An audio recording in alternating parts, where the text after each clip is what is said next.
Babatiin na po namin sapagkat Biyernes, Senator Rodante Marcoleta. Sen, masayang Biyernes po sa inyo.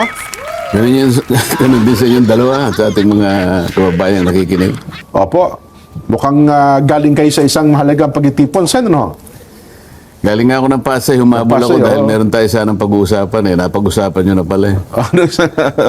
Congratulations po doon sa bagong kasal, ano? Anak ata ni Ka Priscilla yon at saka ano. Oo. Ayun, po. Salamat po. Nung isang araw kasi nasa Pasay din ako eh. Lunes, inaabangan daw kayo ng mga taga-Pasay eh.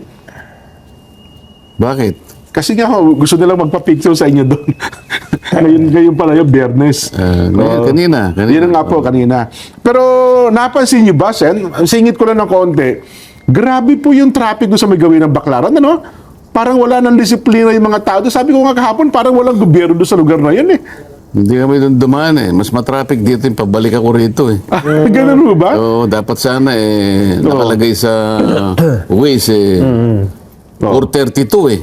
4:32 darating kayo. Nakarating tayo, ano 30 na, minutes. alas 5.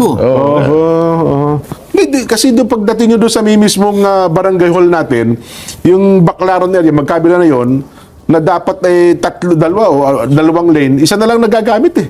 Di ba? Nagsaling bayan yung vendor, yun hong motorsiklo. Kaya iba yung dinaanan mo kami, iba. Ganun ho ba? Oo. Parang nilinis ata. Alam nyo lang darating kayo eh. Ay, nako. Anyway, San, batiin nyo muna yung ating mga taga-subaybay. Dumati na ako, di ba? Ako nga po pa. Ikaw naman, excited ka naman masyado. Oh. Di kasi meron kaming napag-uusapan dito ni Nelson kanina eh. Teka lang, ano pa gusto mong banggitin, Nelson? Para... Unahin din natin yung paksang... kasi ang... Hindi, yung punto ng kasi lumulutang Yan, na yan, naman yan. daw yung mga impeachment kayon. Oo. Baka daw sa ganito pangyayari, Sen, ay marami na Bakit namang yung mga... pag-uusapan natin, di ba? May nagsabi rin na basura lang ang katapat ng Minority Report. Ayun nga. Yun nga. Gusto Ayun niyo ba? naman eh, kung ano-ano na lang gusto niyo pag-usapan natin dito eh. Gusto niyo ba? Yun na lang diretso na tayo doon. Ayun Di, ang sige. basura pag yun ang ating pinag-usapan. Kasi yung basura ni Gutesa, hindi ho naman Minority Report yun. Hindi. Pera po yun. Pag-usapan din natin yun. Ayun, Mas sinabi mo ba, Gutesa, sinasabi mo, impeachment eh. O, yun na nga po. Oo. O, di sige, doon tayo sa reaction po ito doon sa mga kasama ninyong senador. Kasi pinag-uusap-usapan ito halos isang linggo na po sa social media, sa mga programa sa radyo at telebisyon. Yun hong isinamitin ninyong minority report doon sa flood control anomaly. Ang totoo, Sen, bago nga po pala, ito'y tinalakay natin parang isang buwan na po sa palatuntunang ito eh. Di ko ba? Bago matapos ang taon. Na kayo ay gumawa ng isang minority report at yun nga po ang nilalaman at may mga rekomendasyon pa kayo para matigil yung mga iskandalo dyan po sa DPWH, Sen. Di po Hindi ba? nila pinapansin pag dito natin dinidiscuss.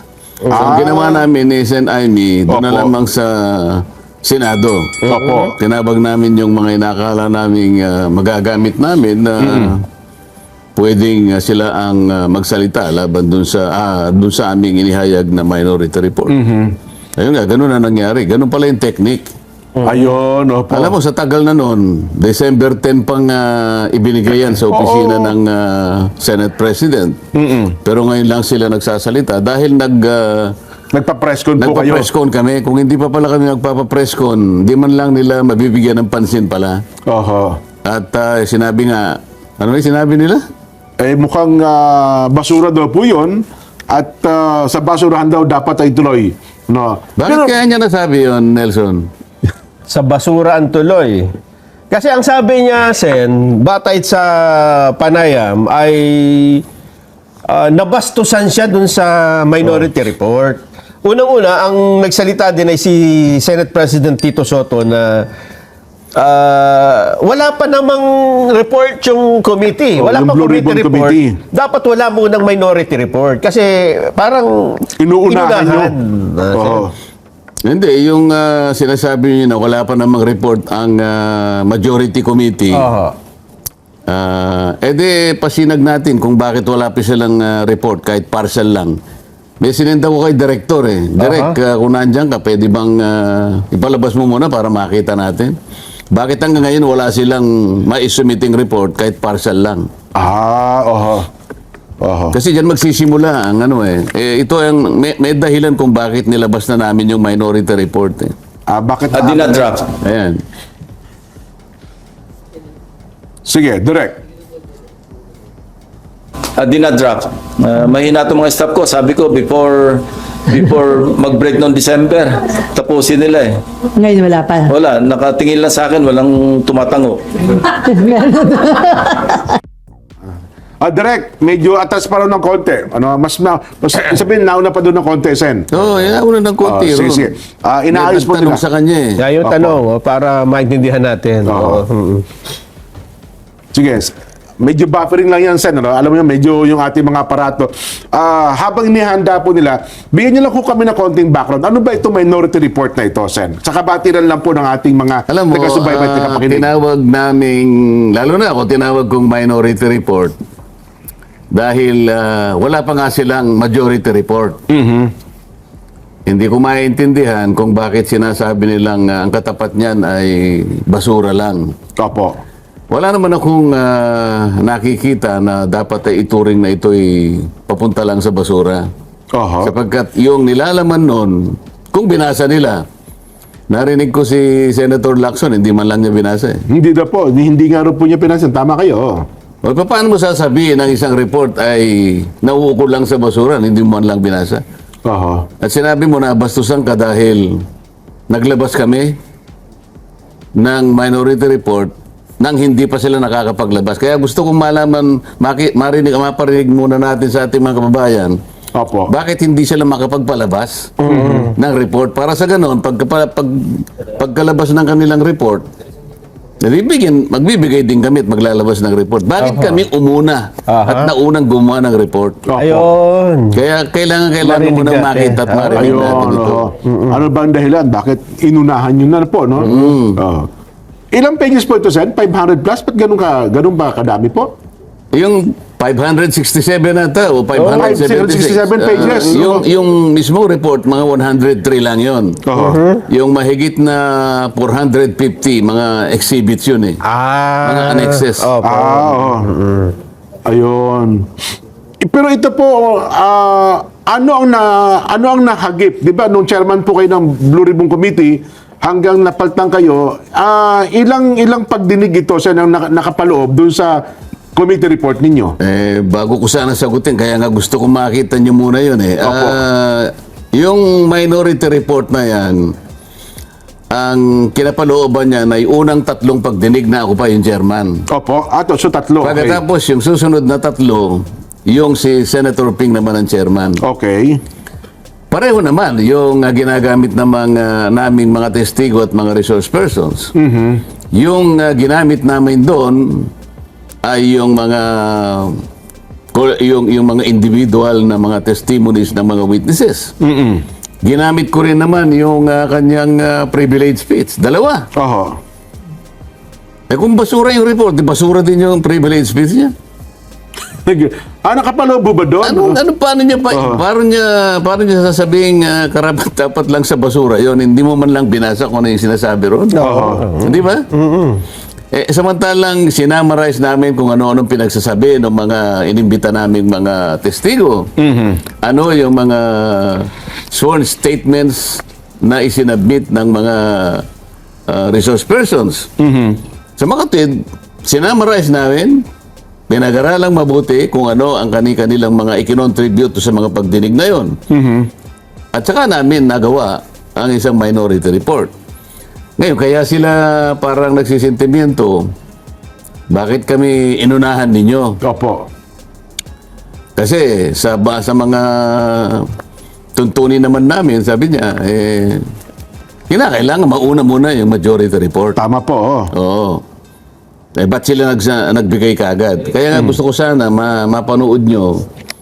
Ba't ba hindi natin Kaya po, okay na ba? Wala pa daw.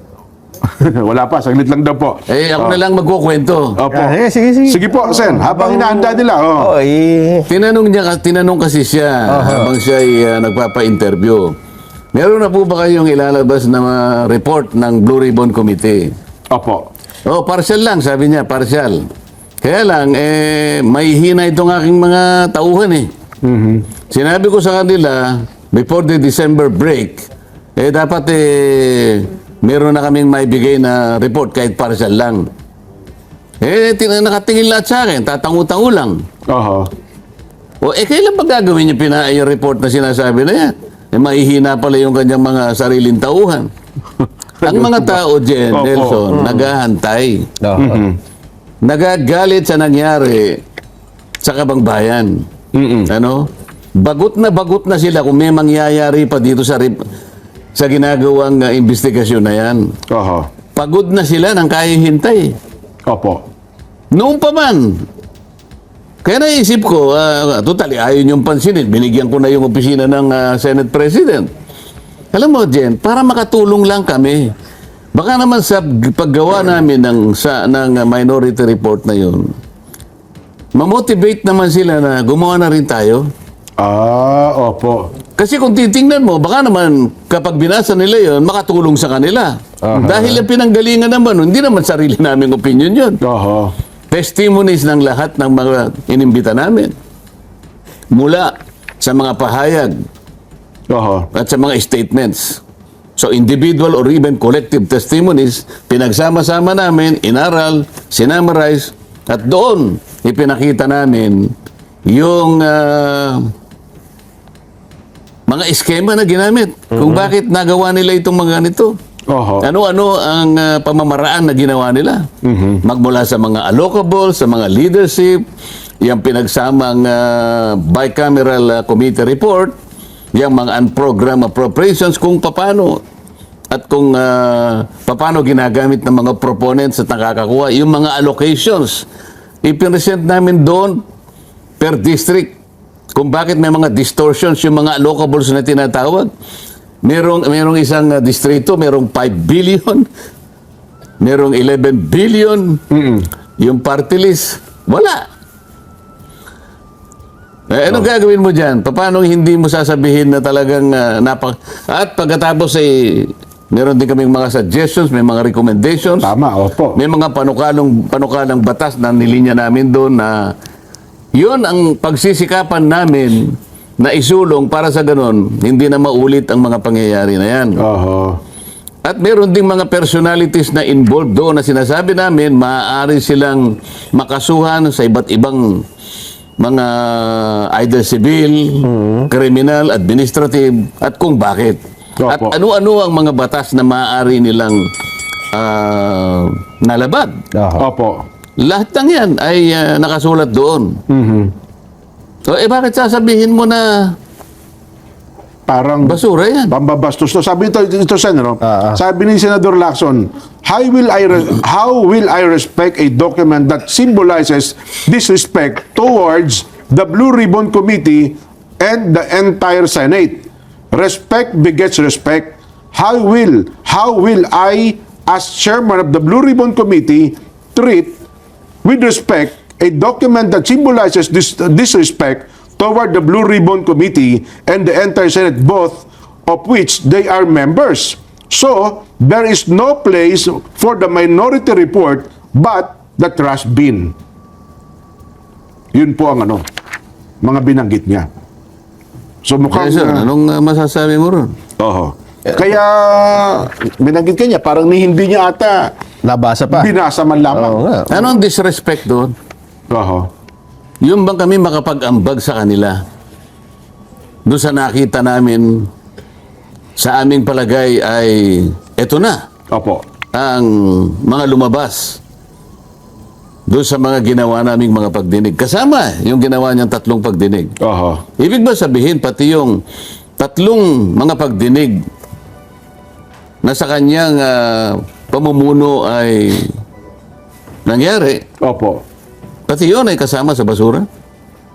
Paano ano yung disrespect doon? Yun ang hindi ko masyadong makuha sa kanya. Paano magkakaroon ng pambabastos doon? Ito na pala, Sen. Okay na rin po yung video. Sige, i-play natin para ho sa kabatiran ng ating mga kababayan. Sige po. Pero sa may partial report na ba? Dinadraft. Mahina itong mga staff ko. Sabi ko, before mag-break noong December, tapusin nila eh. Ngayon wala pa. Wala, nakatingin lang sa akin, walang tumatango. So, Ayun pala. sa liwanag ng pangyayari na yon na sinabi niya, tinatanong siya kung meron na silang partial report. Oo. Dinadrap na raw. Oho. Dinadrap na raw. At ang pangako nila, sa pamagitan ng kanyang mga staff, bago mag-break ang December, sabi niya, makakapagpalabas sila. Opo. Okay na magsabi, meron ba? Sinabi, inamin niya pati yung sarili niyang mga tauhan, puro mahihina. Ay, kailan kayo maglalabas? Oho. Nelson, Jen, Opo. tingnan mo nangyari sa Kabangbayan, nilimas. Oho. Ang tao nagagalit. Ang puot ay namumuo sa kanilang mga dibdib. Naghihintay, bagot na bagot. Parang wala na silang pag-asa na may mangyayari sa pagdinig eh. Pero saan ito pong presko niya ito?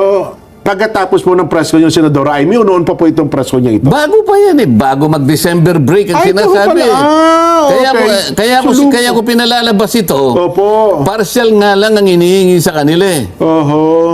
So last year pa pala itong video ito, yung tanong sa kanya. O, ikaw naman kasasabi niya lang, before December break. Opo, opo. Oo.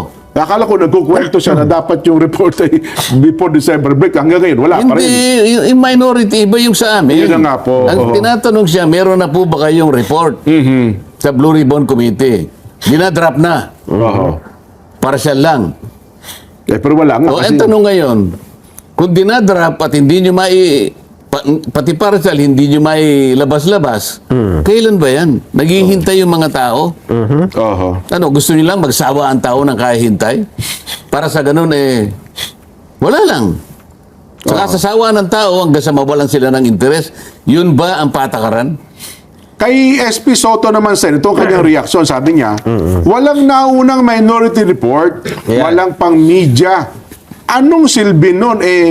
Hindi nga maikalendar on the floor.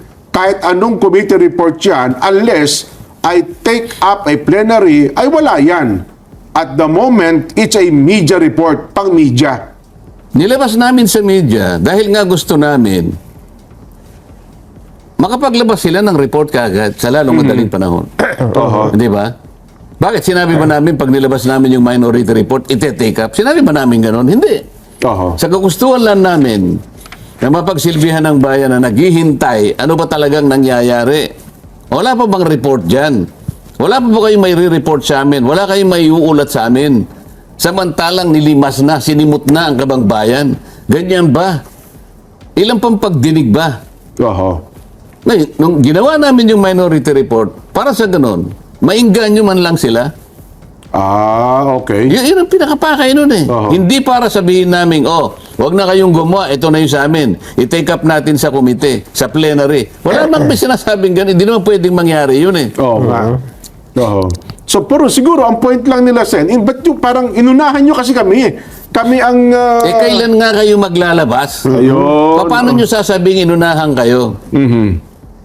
Kailan ba kayo maglalabas? Ay, maglalabas pa ba kayo o hindi? Ayun lang. Ano nga, oo. Parang wala nga, no? Kasi hanggang ngayon, wala pa rin silang committee report, kahit partial eh.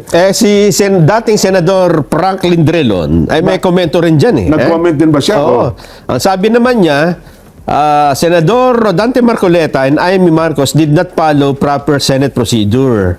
The report should have been submitted to the Senate Blue Ribbon Committee, which is tasked with investigating the anomalies. The procedure followed is not in accordance with the Senate procedure, and it is indeed discourteous to the Blue Ribbon Committee.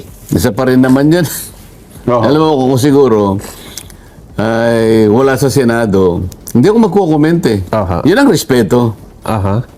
Pero kung, ewan ko, baka gusto na naman kumandidato, kaya nagpipilit na namang magkomento kahit. Sinasabi ko ba na itong minority report ay nakasalig sa mga rules eh.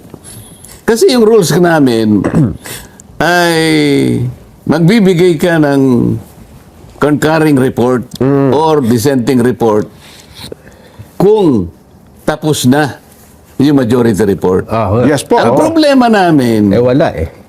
hindi namin alam, kagaya ng kanyang pagpapahayag, kung kailan ba magkakaroon ng report. Inip na ang mga tao. Kaya nga namin ginawa yon. Baka sakali, nung kaya hindi namin sinabit sa Blue Ribbon Committee. Ayun, no. Sa Lalo taong siyang, baka sabihin niya, lalo siyang may insulto ron. Hindi kaya binigay namin, binigay ko sa opisina ng Senate President. Baka silang dalawa man lang mag-usap, tahimik yun eh. Opo. Nakagawa na sila nito Ayaw mo ba na bilisan din natin? Ayun. Baka yun naman yung pakay nila, kaya nila binigay. Hindi nga nila nilabas to eh. Opo. Di ba? So ang layunin nyo talaga sila, i-call lang yung kanilang attention na kayo, gumawa din ng report kasi baka makatulong itong... Kasama na hindi, pantulong talaga yun. Kung Ayun. talagang gagawa kayo ng report, bilisan ninyo kami, nakagawa na kami. Anong masama doon kung halimbawa, binasa nila yung report? Ang problema, si Franklin Drilon, hindi rin niya binasa yan. Palagay ko. Sa bagay, Senator Ping, sinabi niya, hindi ko binasa yan. Opo. Si Senator Soto, yung binasa niya, sapagkat meron siyang kopya. Kasi kauna-una nagkaroon ng kopya. Opo. Bakit nyo kagad hahatulan? Sasabihin nyo para sa basura lang. Hindi nyo man lang binasa. Ang pinagkunan namin yan, hindi namin sariling haka-haka. Hindi namin sariling panukala. Yan ay galing sa mga taong tinawag natin, tumistigo, tumulong sa atin para linawin ang pangyayari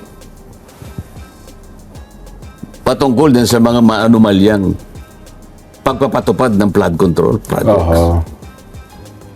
Ayun.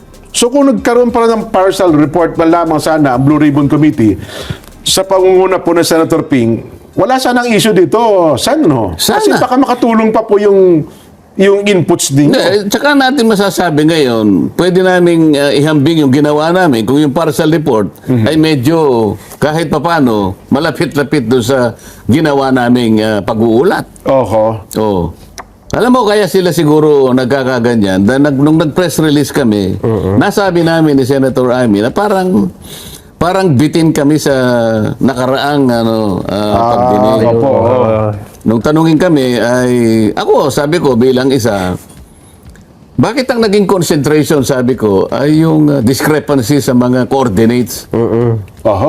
Kako September pa ako, kung di ako nagkakamali sa pangalawang pagdinig, sinabi ko na mali lahat ang ginawa nilang pag-uulat at pag-i-input sa sumbong sa Pangulo dahil ang binigay nila ay isang application na multi-year.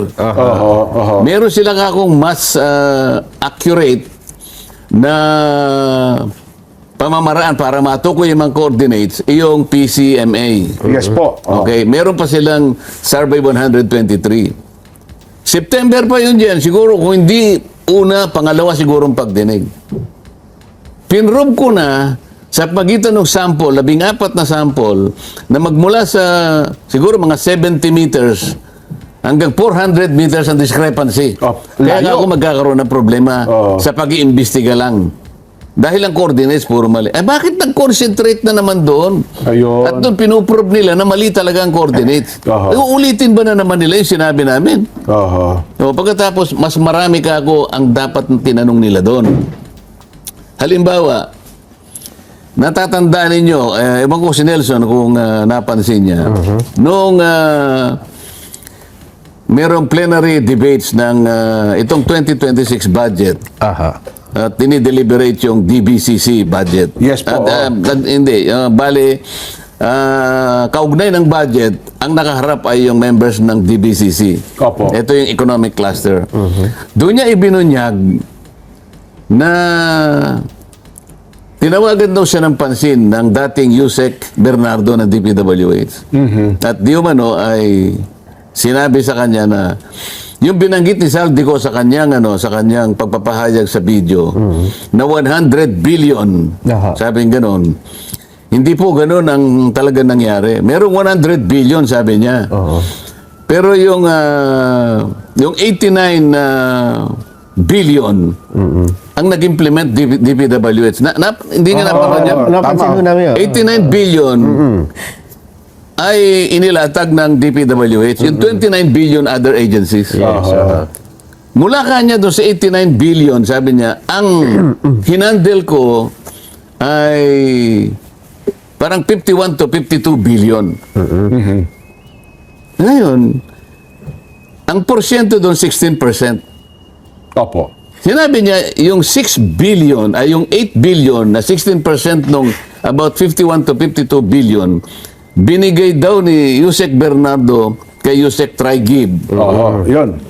At si Yusek Traigib naman, binigay kay Yusek Adrian Bersamin. Samin, Doon sa kanyang pag-interpolate, sinabi niya, alam niyo kanya si Yusek Bersamin, ni-name drop niya lang si Pangulong Marcos. Oo. Bakit niya natiyak na nagkaroon pa ng investigasyon sa Blue Ribbon Committee na nagkaroon ng kahit papano ay natukoy namin na yung Yusek Bersamin ginamit ang pangalan ni Pangulong Marcos. Dito wala tayong gustong bigyan ng kasalanan. Ina-analyze lang natin.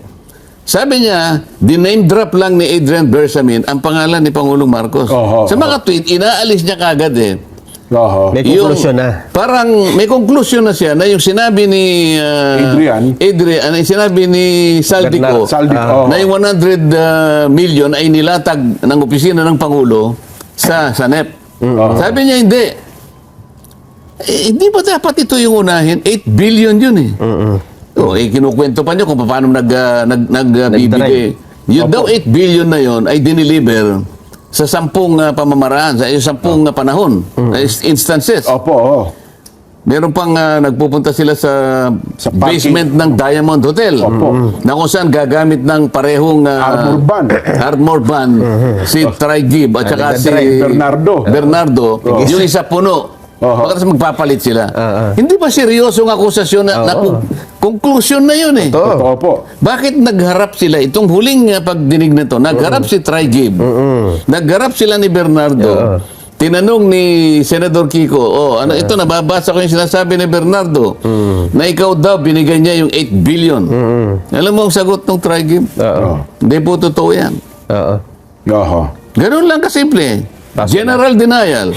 Wala nang mga sumusunod na pagtatanong. Tapos na. Ganun ba yun?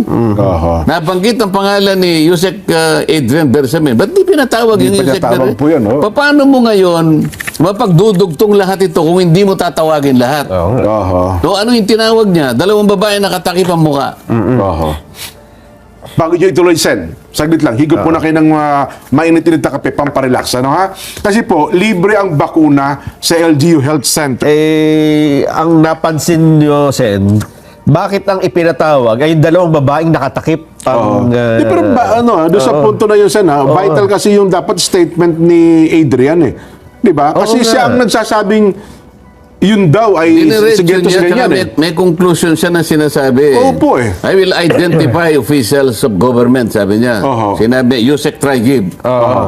At saka si Yusek Bersamin, he was name-dropping the president. Sa mga tweet, inalisan niya kagad ng responsibility ang opisina ng presidente.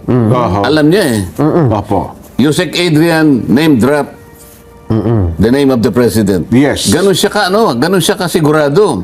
Kinunclude niya. Pero bakit hanggang ngayon, hindi niya tinatawag yon? At nandun yung Traigib, nandun yung Bernardo, dapat nandun din yung ano. Yung sinasabi ko, Bersamin, kung sino-sino yung pinipresenta ng mga testigo. Ano ba sinasabi niya? Sabi niya, doon sa kanyang opening statement, nung Monday. Ito sinabi niya, let me emphasize one point. Ayan. We always go where the evidence leads us. We do not target any particular person nor we have the intention to cover up for anybody. Taliwas ito eh. Oo nga. Wherever the evidence leads us. Uy, nagsabi si Traigib. Nagsabi Adrian Bersamin. Ba't di mo sila patawagin? Ay, bakit ganito? Wala raw silang intensyon na panatan ng iba. O to cover up anybody. Ba't parang may kinocover ka rito? Di ba? Nagharap silang dalawa eh. Ayun nga. O pagkatapos, ang pinresent niya, 2 babae nakatakip ang mukha. Nagtatanong ako, sino sumasagot? Sino yung sumasagot? Yung chairman po ng komite, Senator Ping.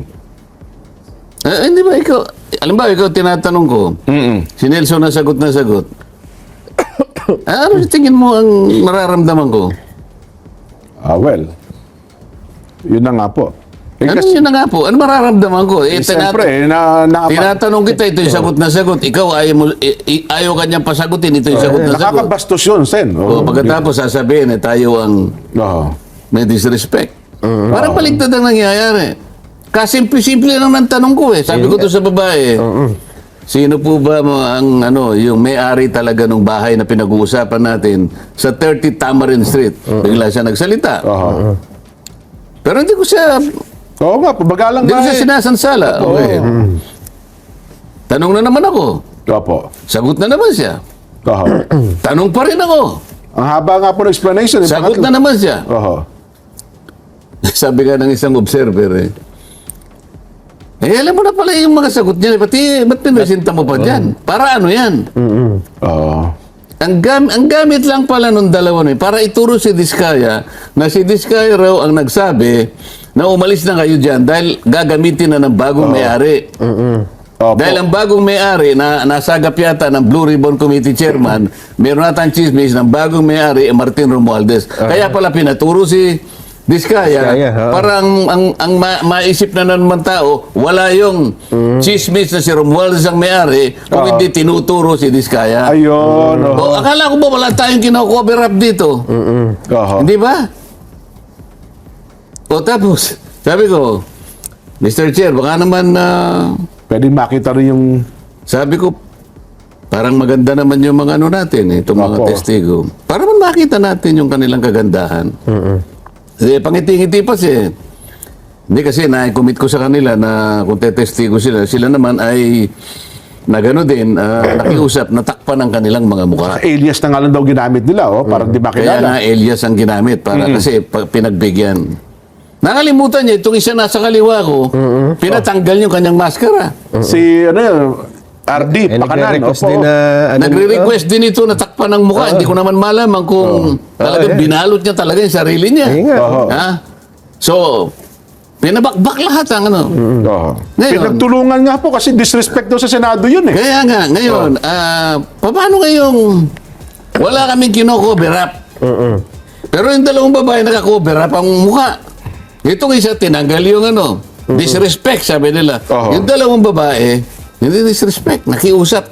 Wag na po. Ano ba naman ang masama? Ang pag-uusapan lang naman pala kung sino yung nagsabi sa kanila na umalis na kayo. Ayun nga. Yung ba ay nakakatakot? Nakakulong yung kanilang itinuro eh. Oo Si nga po. Carly. Yung asawa nakakulong sa Cebu, itong lalaki nakakulong yata sa Senado hanggang ngayon. Nakakatakot ba yun?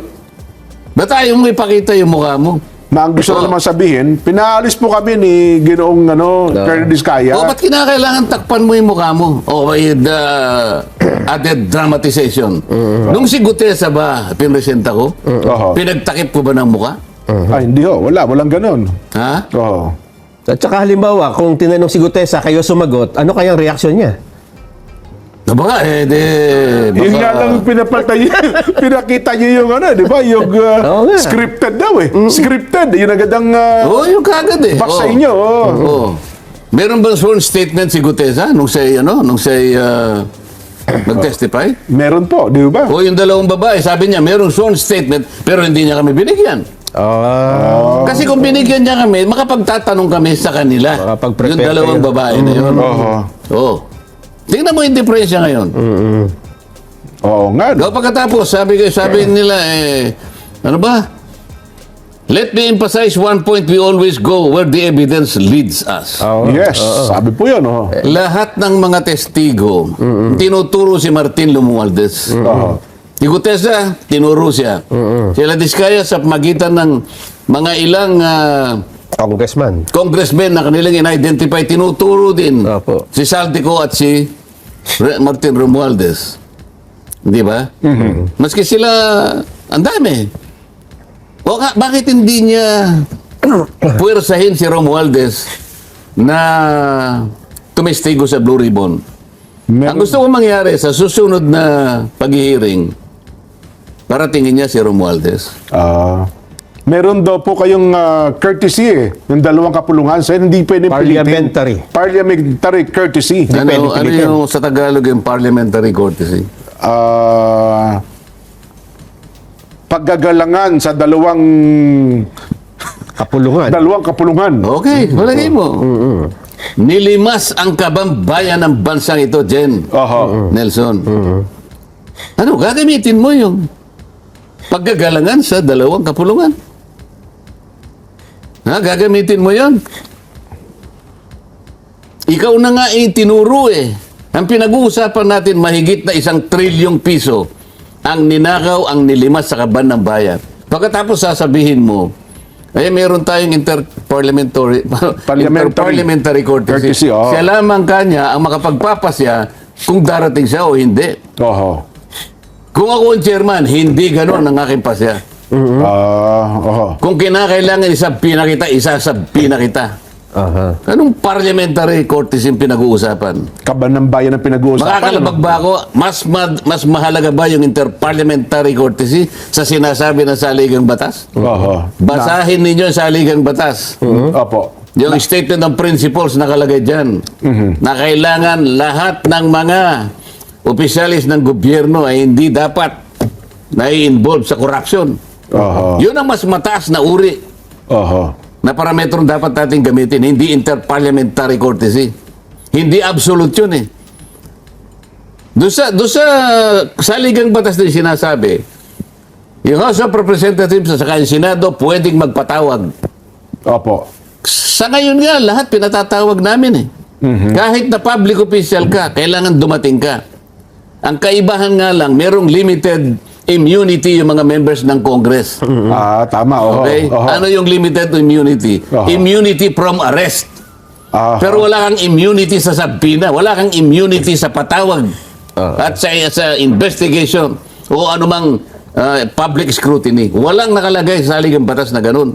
O diyan sila gumagamit ng pamamaraan para sa ganun i-cover up. Hindi totoo itong sinabi niya ito. Let me emphasize one point.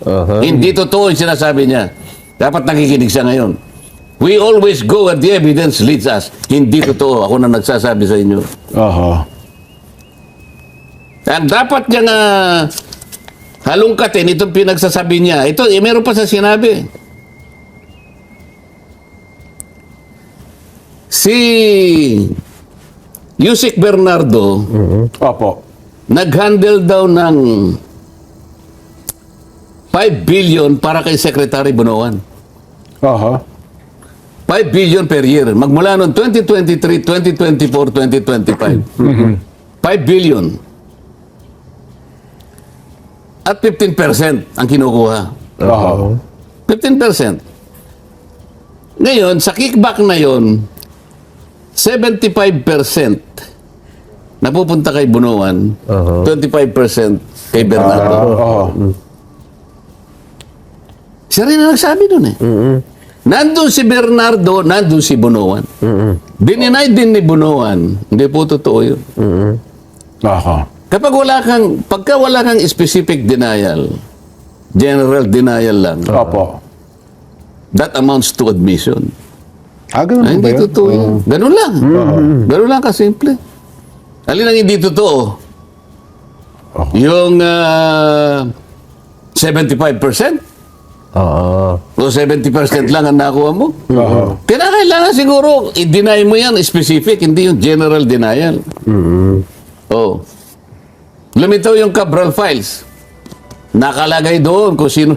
Sinabi rin niya, hindi ba niya napapanggihan sinasabi niya? Mahilig yung magpa-interview eh. Sabi niya, at least 5 secretaries Opo. of the nabanggit. departments and USECs were beneficiaries of the allocables Ayan nga. under the Cabral files. Ba't hindi niya ilabas? Sino ba yung mga Cabinet Secretary yun? secretary? Oo nga, oo. Doon sa binabanggit ko nga sa iyo na 100 billion na sinasabi ni Saldico Oo. na ang nag-name drop ay si Adrian Bersamin. Bersamin Opo. Oo. na binibigay kay Trigid. Opo. Sabi raw ni Bernardo, Trigib, kunin mo na. Dami na nito itong yung pinakamalaking single delivery is 2 billion pesos. Nandun nga doon sa armored van. Naipon. Sabi raw ni Trigib, sandali lang kasi March 11, hinuhuli kayong kasi si Digong. Digong. Opo. Kaya magulo ngayon. Oho. Oh. Pero kanya itong circumstansyang ito, may kinalaman pa kanya doon sa pagpapalit ng ES kaya sa Makatwid, may connection pa daw si yung bagong hirang na executive secretary na si Secretary Ralph Recto. Bakit hindi paliwanag itong mga bagay nito? Puro seryosong aligasyon ito Ayun nga. Kung totoo na he always goes Where the evidence leads him, Aha. ay bakit? Bakit? Dalawang babae ang nilagay niyo ron nakatakip ang mukha. Oho. Parang nakalayo. Kasi laging ganun sir, lagi may Nawawalan pa-suspense. ng pasensya ang tao pagka ganito Malayo Oo. nga, ano. Nabanggit yung 30 tamarin. Tinatanong ko Oo. Sabi ko dun sa babae, alam mo ka ako, si Saldi ko, narinig ko nung siya'y nagpapahayag niyan. Aha. Kahit na paunti-unti nga niyang nilalabas yan. Opo, sa pamamagitan ng video. Nabanggit niya yung 30 Tamarin Street na yan Aha. Diyan siya nag-deliver ng 1 billion. Na ano mo yun? Narinig mo ka ako. Napakinggan mo ba? Napakinggan mo, napanood mo. Hindi po kanya, pero... Hindi daw nila maalala. Oo. Hindi, pero naalala ko po, mayroong nakapagsabi na ginamit nga po yung... Oho. Pagkatapos noon, ay siya na yung sumasagot. At yung isang babae na yung gustong sumagot, ayaw nang pasagutin yung isa. Ay, wala po kaming narinig na ganyan. Wala po kami napanood na ganyan. Hindi ba importante yung 30 Tamarin? Ayun Doon nga. pala yung 1 billion Totoo. na doon diniliver. Kasi nagtaka nga ako, parang hindi nila kinala yung saldi ko Kasi halos lahat nakapanood ng video nung Totoo. tinatanong nyo na. Yun yung napansin namin ni Jen. Parang hindi po. Sen. Okay, samantalang si Diskaya na ituro niya. At Ayun. yun ang naging interesado sila. Oo. Samantalang sabi namin ni Jen, hindi, kung ikaw ang nakatira dun sa address, nabanggit ni Saldi ko yung address mo, magugulantang ka, Ay, di ba? usap-usapan niya, no? Usap-usapan, tsaka tatanungin ka ng mga kakilala mo. Yun nga lang ayaw kanya. Hindi nagbigay ng sworn statement. Hindi ako papayag na siya'y umupo doon at nakatakip ang mukha. Yung ba nasa rules namin na kailangan magtakip ka ng mukha? Pinag-uusapan ng rules. Wala sa rules daw yung pagbigay ng minority report. Yung pagtatakip ba ng mukha nasa rules? Yun ang di namin alam. Ha? Sen. Walang ganun. Walang ganun. Subukan mong gawin sa husgado yun kapag hindi ka na contempt. Hoy, tanggalin mo yan. Oho. Pasumpa-sumpa ka pang ganyan Paano ka susumpa? Hindi ka nga kilala ng... Oo nga. Kasi may karapatan ako, ina-accuse ako Yun Di ba, halimbawa? lamang pagiging sagrado ng panunumpa. Oho. Hinihiya mo Ginagawa mo, binabastos mo Akalain mo sumusumpa ka, nakatakip ang mukha mo. Kaya nung sina-challenge siya ni Diskaya, di ba, sana makita ko rin po yung mukha. Tama lang yun Di ba? Bakit ka mo? Ang pangaraniwang nagtuturo, malinis ang ano mo, ituturo mo talaga Opo. Sabi ni Diskaya, ikaw kanya nagtuturo, nakatakip. Pwede ko malaman din kung ano itsura mo. Pwede tanggalin mo. Ayaw. Oho. Ano ba ito? Sabi pa niya, we laid out how this deeply rooted scheme operates with systemic precision. Ba? Oho. Ano ka? Systemic precision, Sus Mariose. Ha? It involves a network of actors. Nalaman daw nila. Namely, the contractors group who collude among themselves to rig public biddings and monopolize flood control projects. Key DPWH coordinators who manage project allocations and orchestrate the collection and delivery of kickbacks. So meron siyang contractors group, meron siyang DPWH coordinator, and sabi niya, intermediaries, agents, or bagman. Pangatlo, di ba? Who received this illicit funds allegedly in behalf of their principals. Bakit yung principals wala kang tinatawag? Ba't ang tinatawag mo yung contractors at ilang complicit doon sa DPWH at sa kanilang mga bagman na sila yung tumatanggap in behalf of their principals? Bakit ngayon walang principal ni isa? Bakit ayaw mong ilitaw si Martin Romualdez? Para matanong naman namin. Bakit hindi niya hingin yung affidavit ni Martin Romualdez na sinabmit sa ICI? Para yun ang gawin naming basyan para tanungin siya. Oho. Talaga bang siya ay naniniwala sa kanyang sinabi na talagang with systematic Systematic. precision. Precision. We will follow the evidence wherever it leads us. Leads us. Totoo ba lahat to? Oo. Na medyo pinasaringan niya yung mga nagrarally. Yung mga maiingay, yung talaga, yung mga tao kasi bagot na. Sabi ko nga sa'yo, pagod na. Nagsawa na ng kahihintay. Baka wala nang mahintay ito eh. Oo, sabi niya, di ba yung mga nagrarally? Opo. Kasama na kami dalawa, di ba? Oo. Oo, ano sabi niya? Your noise will not silence the truth. Ba, yung inyong, ba, ganito. Neither does it provide any help in our investigation. Oh, your noise cannot convict and won't even indict the malefactors in this flood control mess. Only evidence does. Yun, ebidensya talaga makagagawa daw. So may pasaring na naman sa inyong maiingay. Kayong nagrarally. Kayong nayayamot na, kayong naghihintay kung ano mangyayari. So, ano pa sabi niya? With all that being said, as the chairman of the committee, I say to you, ano sabi niya? Ayan na. Ano sabi? Oh. Oo. Ano po ba binanggit niya? Hindi kayo nakinig. Hindi namin pinakinggan yan eh. Kasi nagpro-programa kami sen nung nangyari yan. Oh. Shut the F up. Sabi niya. Yung bago kaya siya naman. yung bago siya magsimula, Hindi nung pwedeng- Monday. Hindi pa niya masabi-sabi. Hindi naman. Ang sinasabi ko sa inyong dalawa, nilibas ang kabangbayan. Nakakaawa ang mga tao. Ayun nga. Puot na puot. Oo. Galit na galit. Makikita mo eh. Oo. Naghihintay kung anong kahihinatnan ng pagdinig na ito. O sabi niya, partial report. Before December break. Oo. Asan? Ano talaga bang ano ito? Pinlaplano yung delay na ito? Para mapatig yung mga tao? Oo. Para sa ganoon, mabagot na lang. At magsawa na lang hanggang sa hindi sila interesado rito. Ganun ba yung plano? Parang mukhang ganun nga po nakikita natin. Baka sasabihin niya, ito'y para sa basura lang. Oo. Alam mo ang gusto kong gawin niya? Sabihin niya sa Senado ito, Oo. I think he should deliver a privilege speech. And in the plenary hall, sabihin niya na ito ay para lang sa trash bin. Para sa ganun, meron akong panahon na Matanong kayo. sa matanong Senado para maging opisyal lahat. siya. Opo. Kaya ako lang dinidiscuss ito. Didiscuss niya Oo. sa media. Aha. Pero mas maganda rito sa Senado. Para recorded lahat. Oo. Oo.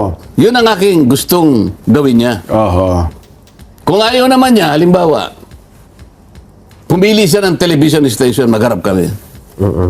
Namili siya sa dalawa. Oo. Kung ayaw niya, he should shut the fuck up. Yun. Ako didiretsuhin ko na kayong dalawa. Kung hindi niya madiretso, ako didiretsuhin ko kayo. Oo. Ba't parang hindi kayo makasagot? Sige po, abangan natin, Sen. Kung i-call niya. Tingnan natin kung i-call niya yan. Ano ha?